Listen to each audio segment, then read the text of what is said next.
और अब कुछ और खबरों का रुख करते हैं। राष्ट्रीय सलाहकार परिषद की सदस्य अरुणा रॉय ने इशारों में कहा कि सरकार सोनिया गांधी की नहीं सुनती। न्यूज एजेंसी एनडब्ल्यूएस से अरुणा रॉय ने कहा कि मनमोहन सरकार मजदूरों को न्यूनतम वेतन भी दिलाने में नाकाम है। ना तो कोई ऑब्जेक्शन है, ना कोई मतभेद है, मगर मैं अपनी भूमिका को बदलना चाहती हूँ, क्योंकि बहुत सालों से मैं सलाहकार समिति में रही। अब मुझे लगा कि सलाहकार के जगह मुझे लोगों के बीच में जाके जो दूसरी किस्म के काम से मैं सलाहकार बनी, वहां मुझे वापस जाना पड़ेगा, क्योंकि एक्टिविज्म के अर्थ है कि जो लोग चीजों को समझते हैं उनके बीच में से उठाना पड़ता है। अब क्योंकि सलाहकार भी बनो तो उसकी भी एक ईमानदारी और उसकी भी एक भूमिका रहती है, उसकी वजह से मैं इतना नहीं रह पाई लोगों के बीच में जितना मुझे रहना चाहिए था। दूसरी बात है कि लोगों के बीच में रहने से सशक्त हुई हूं मैं। मेरे सशक्त होना कोई सलाहकार समिति से नहीं मिला, तो वो लोगों के बीच में काम करते ही मेरी मैं व्यक्तिगत भी सशक्त हुई हूँ, मुद्दे सशक्त उनके साथ मिलकर भी हुई हूँ। तो मुझे लगता है शक्ति का जो हम परिभाषा देते हैं उसमें भी हमारी समझ शायद इतना ठीक नहीं है।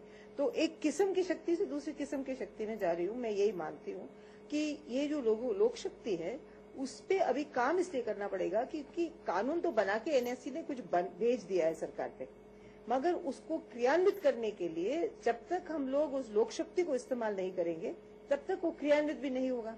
तो लोक शक्ति को क्रियान्वित करने के लिए मुझे लोगों के बीच में रहना पड़ेगा, इसलिए मैं गई। लेकिन बाहर से आप लोग प्रेशर बनाएंगे, आप एनएससी में इतने महत्वपूर्ण पदों। एनएससी सलाहकार समिति है। अब ये अभिप्राय प्रेस में भी बहुत गलत रहा है। पहले मुझे किसी ने नहीं पूछा, आज मुझे पूछ रहे तो मैं आपको जवाब दूं। वो एक सलाहकार समिति है, वो क्रियान्वयन की समिति नहीं है। तो आपको कोई सलाह मांगता है तो आप सलाह दे देंगे, करने वाले तो करेंगे। तो उसमें सरकार की जिम्मा है करवाना। तो सलाह तो दे दिया है, सरकार में चला भी गया है। तो सरकार नहीं करती है तो सरकार पर दबाव एनएससी नहीं डालेगी, तो लोग डालेंगे कि एनएससी ने ये भेजा, आप क्यों नहीं कर रहे हैं। ये सवाल एनएससी नहीं पूछेगी, इसको तो लोगों को पूछना पड़ेगा। इसकी वजह से वो दबाव डालने की भूमिका ही बाहरी है। वो कैंपेन करे, आंदोलन करे या मूवमेंट करे या कुछ लोग मिलकर करे या धरना देके करें या वार्ता करते करें, जैसे भी तरीके अपनाएं, वो तो एक लोक शक्ति के माध्यम से ही वो, क्योंकि कौन है मालिक किस लोकतंत्र में? हम वोट देने वाले ही मालिक हैं, और वोट देने वालों ने सूचना का अधिकार का कल्पना किया, उन्होंने नरेगा का कल्पना किया सरकार ने, मगर कल्पना तो लोगों से उठी। उसी तरीके से ये चीज भी हमारी भूमिका है और हमें करना पड़ेगा ये काम, क्योंकि ये लास्ट साल है सरकार का। तो जवाबदेही इसी में रहेगा कि वो कानून बनता है कि नहीं बनता है। एनएससी ने बना के भेज दिया, वो तुलना होगा कि कानून पार्लियामेंट ने पास किया कि नहीं किया। आपको क्या लगता है, गवर्नमेंट सीरियस है या नहीं? आपके अनुभव क्या कहते हैं? ये गवर्नमेंट के भी कई अंग हैं, कुछ सीरियस हैं, कुछ नॉन सीरियस हैं, कुछ पॉजिटिव हैं, कुछ नेगेटिव हैं। तो इसलिए ही पब्लिक डोमेन में आना बहुत आवश्यक होता है कि वहां पे रह के फिर बात को सबके सामने वापस बोलकर दबाव दे सकते हैं। कौन कौन सा पॉइंट है जिसपे आप चाहते हैं? एक तो न्यूनतम मजदूरी वाला मुद्दा है, जो प्राइम मिनिस्टर ने खुद ने मना कर दिया कि नरेगा में नहीं पेमेंट नहीं होगी। आप यकीन करिए 147 रुपया आप एक व्यक्ति को देते हैं राजस्थान में आज, और वो भी पूरा नहीं मिलता है, और इस चिलचिलाते हुए धूप में खड़े होकर करते हैं। और हम लोग 50 लाख, 1.5 लाख, 3 लाख, 4 लाख कमाने वाले कहते हैं कि वो 147 रुपये प्रतिदिन नहीं देना चाहिए, जबकि वो देश का कानून है और न्यूनतम मजदूरी है, वो मैक्सिमम वेज नहीं है। तो न्यूनतम मजदूरी का अर्थ क्या है कि इससे नीचे नहीं दे सकते हो आप, व्यवस्था करिए आप। तो व्यवस्था की जो कमजोरी है उस एक मजदूर पर आप डाल नहीं सकते। ऐसे तर्क को जब सरकार नहीं मानती है तो बहुत दुख होता है, और एक किस्म का एक लोगों में ये भी पैदा होता है कि सरकार हमारे लिए कुछ करना नहीं चाहती है, क्योंकि अपने कानून को खुद काटेगी, फिर दूसरों के ऊपर क्या कार्रवाई करेगी कि लागू करें। इसलिए ये बहुत महत्वपूर्ण बिंदु है न्यूनतम मजदूरी। लेकिन अपोजिशन आपके इस एनएससी से बाहर जाने पे क्वेश्चन कर रहा है कि दरअसल गवर्नमेंट का टाइम पूरा हो गया था, इसलिए अरुणा राय ने सोचा सही समय हम निकल लेते हैं। देखिए, अनुमान तो कोई भी लगाएगा। मैं पब्लिक लाइफ में हूँ, और जब तक मैं पब्लिक लाइफ में रहूंगी, मेरे पब्लिक के काम पे आप अपने अपने मन से कुछ भी आप अपना निर्णय ले सकते हैं। मैं आपको पाबंदित नहीं कर सकती। मैं आपके सामने मेरे सत्य को बता रही हूँ कि मेरा सत्य है कि मुझे लगा, और मेरे आंदोलन और मेरे संगठन ने मुझे कहा है कि अब तुम बाहर निकलो और बाहर काम करो, तेरा भूमिका बाहर है। मैं गई अंदर क्योंकि संगठन ने और मेरे आंदोलन ने कहा कि तुम जाओ अंदर, तो मैं गई। अब संगठन और आंदोलन मुझे कह रहा है बाहर निकलो, तो मैं निकलूंगी, क्योंकि मैं अकेले निर्णय नहीं लेती हूँ, मेरा निर्णय सामूहिक निर्णय होता है।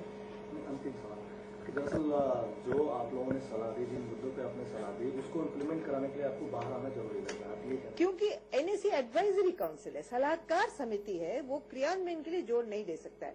अब मैं मिसेस गांधी से मिलूंगी तो मैं यूपीए चेयर के नाते मिलूंगी, एनएसी चेयर के नाते नहीं मिलूंगी। व्यक्ति एक ही होंगी मगर यूपीए की चेयर के नाते मिलूंगी, उनकी भूमिका अलग होगी यूपीए की चेयर के, एनएसी चेयर का तो एक सीमित दायरा है।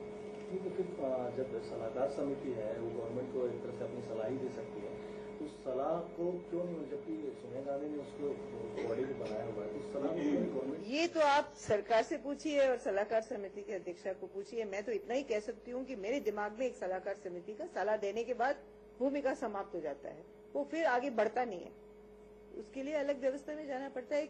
घर के अंदर रसोई में खाना कौन बनाता है और परोसता दूसरा है, खाते तीसरे हैं। अब वो खाने वाले को कहो कि तुम्हें खाना बनाना चाहिए और खाना बनाने को कहो तो परोसना चाहिए, तो होता नहीं है ना। तो सरकार की भी एक मैनेजमेंट व्यवस्था है, तो उसमें शायद ये सलाहकार लोग इतना ही करेंगे कि भेज देंगे और कहेंगे तुम जानो और सरकार जाने। तो फिर सरकार, हमारे लिए तो वो कानून चाहिए ना, हमें तो बनवाने के लिए सरकार के पास जाना है, वहां जाएंगे, हमें घर चौर जाना है, कहीं और जाना है, वहां जाएंगे, क्योंकि हमें तो कानून बनवाना है पार्लियामेंट में, हमें वो कानून चाहिए और हमें ये निर्णय चाहिए सरकार में कि न्यूनतम मजदूरी दी जाएगी। वो हम कोर्ट जाएं या हम सरकार के पास जाएं, उसको मनवाने के लिए हमारा काम क्यों है, क्योंकि लोगों के पक्ष में है, लोगों के हित में है और गरीब से गरीब लोगों के हित में है, तो हमारा काम साफ है हमारे लिए। I haven't left the National Advisory Council. I asked my contract not to be renewed for the next year. They ask us to be on the National Advisory Council for 1 year, and every year it's renewed, the membership. I just said please don't renew the membership, because I want to move from being an advisor to being an actual person who is involved with people in pushing the issue, implementing it, looking at it at various places, and also working with my hands down on the job. And let's not forget that I'm an activist, and from there I've come to the National Advisory Council. So my main principal work has always been working with people as an activist. Sometimes one role predominates, sometimes another role predominates. At this point, I have been asked by my organization and the campaigns I work with to shift out to be more of an activist than an advisor, because we've been given advice and the advice has been sent to government. Now it was for government to act, and if government doesn't act, the tactics of pressure and the tactics of dealing or negotiating with government is very different from being an advisor to government. So my role is now outside, and it's the last year of the government, and we want accountability. The food security bill has not been passed. The minimum wages issue has not been settled for Narega. You have all the accountability legislations in Parliament which are on the brink but have not been passed. Now these are all critical issues for us, and it has to be done in the lifetime of this present government. So we are here asking for accountability of those issues. Have you any differences with NAC? I have no differences with NAC, I have no differences with the chairperson, and in fact I told her a few months ago that I would leave, and she accepted it. And in fact I have sent 2 letters out, in which I have given you my letter and her letter to me, in which case if our interests coincide, then the NAC, I will petition the NAC from outside to work on issues of my concern, and they may in their wisdom take it up. What's points that you insist to Sonia Gandhi or NAC? कोई ऐसा जो point, ऐसा वो point जिस पे आप differ हो? There is no difference. There are differences always within people, and it's not one group. हम तो बड़े अलग-अलग किस्म के लोग हैं. We are different people in the NAC. So there's always differences, and there's always dissent, and there's always argument. Mrs. Gandhi has never interfered in our right to speak in the meeting, and my right to speak outside has also never been stopped. But the point is that today the National Advisory Council has an agenda which it will follow through, and we from outside can appeal to it. And Mrs. Gandhi will support whatever, and the NAC will support whatever issues they can if we put it up to them. Congress government serious or not? That depends on whether they pass the laws on this issue of my concern. Their seriousness will be gauged on whether the right to food bill goes through Parliament, or whether all the accountability legislations are seen through Parliament. And Parliament means not only the ruling party, but it also means the opposition. somewhere the entire parliament must rise above their party positions and see that they are there for the benefit of the people of this country. So whether it's the right to food bill or the accountability legislations, they must be passed. ये है ITV network और आप देख रहे हैं India news, देश की धड़कन।